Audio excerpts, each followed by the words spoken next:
सगळ्यात महत्त्वाचे म्हणजे पालक समजूतदार असतात. म्हणून आम्ही जुलैपासून आमचे 10वीचे वर्ग सुरू झाले. जुलैपासून मागीर आम्ही 9वीचे एका म्हयन्यान केले. एक महिन्याभरा पयलीं काल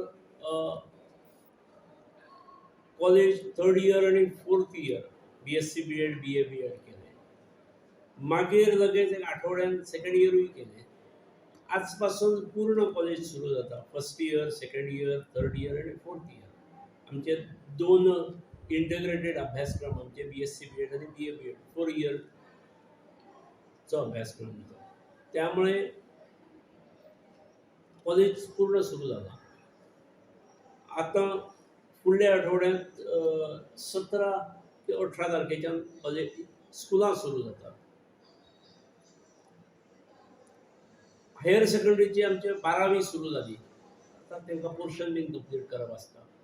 त्यामुळे 12वी सायन्स सुरू झाली आणि फुडल्या आठवड्याच्यान आर्ट्स कॉमर्स आणि 11वी आमी सुरू करता.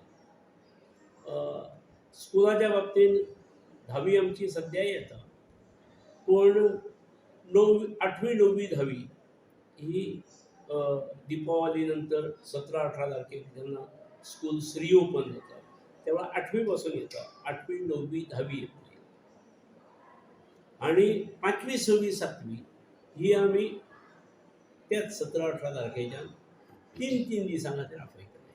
ऑल्टरनेट दिसा 5वी 6वी 7वी मॅनेजमेंटान जबाबदारी घेवची किंवा टिचरांक सांगली म्हणजे टिचरांची जबाबदारी अशें ना, ते कलेक्टिव्ह रिस्पॉन्सिबिलिटी ती.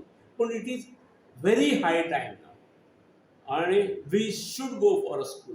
कोरोना हो 100% वचचो ना आणि त्यामुळे रायट फ्रॉम द बिगिनिंग म्हजें म्हणणें आसलें की आमी कोरोना बरोबर रावपाक शिकूंक जाय, कोरोना बरोबर चलपाक शिकूंक जाय, कोरोना बरोबर आमचे सगळे वेव्हार करपाक आमकां शिकूंक जाय.